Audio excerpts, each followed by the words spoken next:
અરે પણ તમે મારી વાત કેમ નથી સમજતા? ખાલી હું ફોન કરું છું તમને. હા આદિત્ય, તું અને આટલા બધા સમય પછી હા તારો ફોન ફોન ક્યાં છે? ફોન કેમ નથી લાગતો તને? હા લાગે છે તો ઉપાડતો કેમ નથી? અરે જવાબ આપને જલ્દી. શું કરતો હતો? મારો ફોન મેં વેચી નાખ્યો છે. સમય બહુ ખરાબ ચાલી રહ્યો છે મારો. હું તારી સાથે વાત નહોતો કરતો એટલે તને થયું હશે કે તે મને મદદ કરી અને હું ફરી પાછો ભાગી ગયો. એવું કંઈ નથી. જો મારો ભાઈ, હું ખૂબ જ મુશ્કેલીમાં છું. મુશ્કેલીમાં તું નહીં, અત્યારે મુશ્કેલીમાં હું છું. હા હા આ મકાન ઉપર જે મેં લોન લીધી હતી ને એના હપ્તા ભરવાના બાકી છે અને છેલ્લા 4 મહિનાથી મારા પગારમાંથી હપ્તા ભરી રહ્યો છું. અરે મારી પાસે નથી પૈસા. પેલા લોકોને વાયદા કરીને થાકી ગયો છું. દર વખતે કહે છે કે અમને અમારી મૂળગી રકમ પાછી આપો, મૂળગી રકમ પાછી આપો. ક્યાંથી કાઢું પૈસા?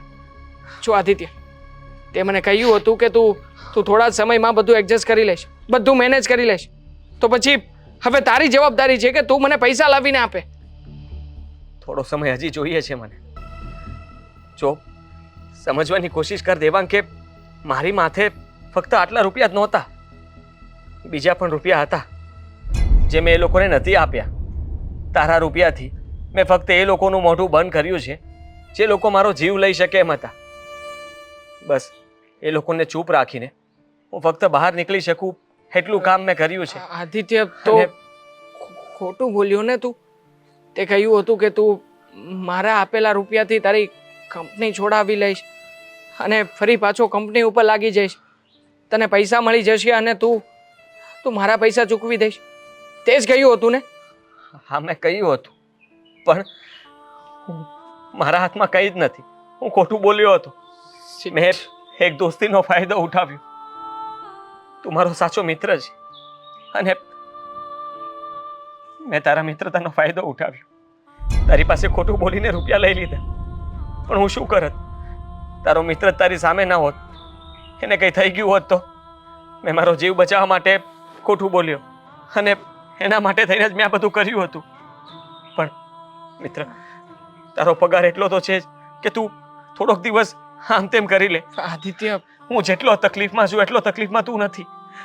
મારી પાસે અત્યારે ખાવાના પણ રૂપિયા નથી, છતાં પણ હું એ જગ્યાએ એવી રીતે રહું છું કે એ લોકોને રૂપિયા પણ આપવાના બાકી છે. જો એ લોકો મને ત્યાંથી કાઢી મૂકશે તો હું રહેવા ક્યાં જઈશ એ પણ વિચારું છું.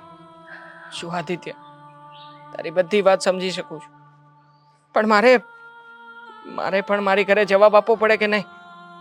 અરે મારા બા મને જ્યારે પૂછે છે ને ત્યારે કંઈ ને કંઈ બહાનું બતાવી દઉં છું.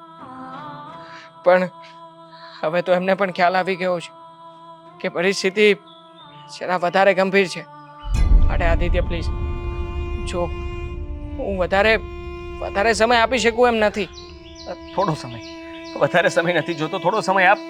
હું મહેનત કરું છું અને મને વિશ્વાસ છે કે મારો પાર્ટનર રોહિત એની સામે કેસ કરીને પણ હું મારા રૂપિયા ગમે તેમ કરીને જે કંઈ પણ મેં રૂપિયા રોક્યા છે ને એમાંથી રૂપિયા હું પાછા લઈને રહીશ. અને જો હું જીતી ગયો ને તો સમજી લે કે બધું બરાબર થઈ જશે. ફક્ત મને થોડો સમય જોઈએ છે અને આ સમય તું જ આપી શકે એમ છે. જીતીશ, જરૂરથી જીતીશ, ચિંતા ના કર.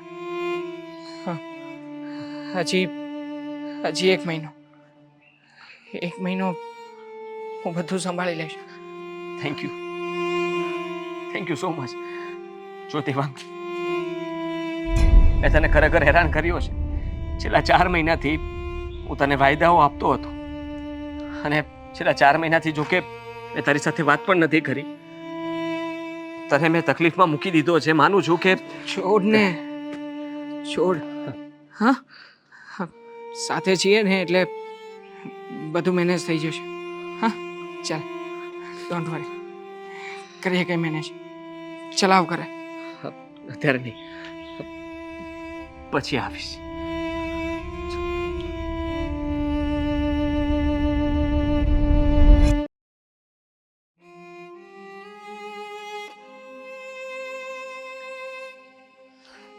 આદિ, ક્યાં ગઈ હતી તું? આવી ગઈ? અરે હું ક્યારનો ચિંતા કરતો હતો કે પૈસા ક્યાંથી લાવી? એ શું કામ છે તમારે? પૈસા રાખો. તમારી પાસે કંઈ નહોતું ને, ખબર છે મને. 2 દિવસથી પૈસા માટે તલવલિયા મારતા હતા. હા પણ તું આ રૂપિયા ક્યાંથી લાવી? આદિ, ચિંતા જેવું કંઈ નથી. તમારી પત્ની મહેનત કરીને લાવી છે પૈસા. રસોડામાં કામે ગઈ હતી. મારી એક ફ્રેન્ડ છે ને, એ રસોઈ કામ કરે છે. સારા સારા પ્રસંગોમાં રસોઈ બનાવવા જાય છે. તો મેં એને કહ્યું હતું કે જ્યારે પણ જરૂર પડે ને તો મને કહેજે, હું આવીશ. બસ આ એના જ પૈસા છે. આ બધું મારા લીધે જ થયું છે. મેં જ ભૂલ ના કરી હોત તો આજે આ દિવસ ના આવત.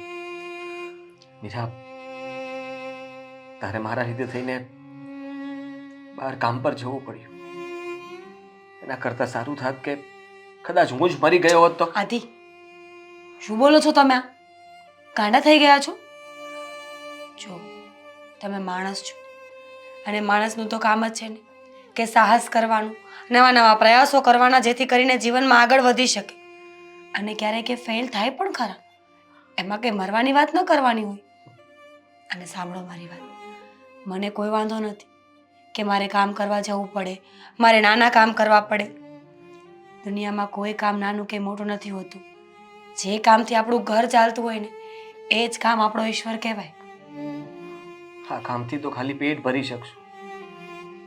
લોકોને જવાબ આપવાના બાકી છે. એ પછીનો પ્રશ્ન છે આદિ. પછીનો? આજે હું દેવાંગને મળીને આવ્યો છું.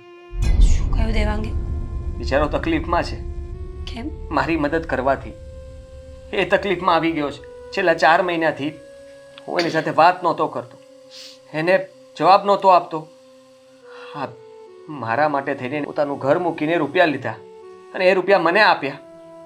મેં એને ક્યારેય મદદ નથી કરી. મેં એને કહ્યું હતું કે હું તારા હપ્તા ભરીશ. એનો એક પણ હપ્તો નથી ભર્યો.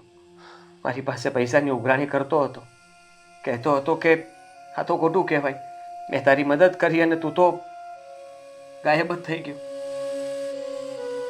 સમજુ છું આદિ, તમે પણ ખોટા નથી અને દેવાંગભાઈ પણ ખોટા નથી. સમય સંજોગ એવા છે કે તમારી બંનેની સાથે આવું થાય છે. પણ જો સમયની સાથે બધું ઠીક થઈ જશે. આ પહેલાં પણ કહ્યું હતું ને હજી પણ કહું છું, માણસ છીએ આપણે. ઉતાર ચઢાવ, સારું નરસું હોય તો જીવનમાં આવતું રહેવાનું. ક્યાં સુધી આવી રીતના જીવવાનું? આદિ, એક દસકો હતો ને, જ્યારે આપણે બધાથી સારી લાઈફ જીવતા હતા. હા કે ના? હતો. તો પછી આ આપણો ખરાબ દસકો છે. આપણી પરિસ્થિતિ અત્યારે ખરાબ છે તો એ રીતે જીવી લેવાનું. અને આમે આજ આપણી સાચી પરીક્ષા છે. અત્યારે જ આપણને ખબર પડશે કોણ આપણું છે, કોણ આપણું નથી, કોણ સારું છે, કોણ ખોટું છે. અને સાથે સાથે બધા જ સંબંધો અને વસ્તુઓની કિંમત થશે. પૈસાનું મહત્વ સમજાશે. તારી બધી વાત સાચી, પણ મારે મારું બધું જ પાછું જોતું છે. મારી કોઈ ભૂલ નથી, છતાં હું ભોગવી રહ્યો છું. મેં એ રોહિત ઉપર કેસ કરી દીધો છે. હવે જો એ કેસ આપણે જીતી જઈએ તો કાયદેસર રીતે મને મારા પૈસા પાછા મળશે. બસ તો પછી જેવા તમારા પૈસા મળી જાય ને એવા જ તમે દેવાંગના પૈસા એને પાછા આપી દેજો.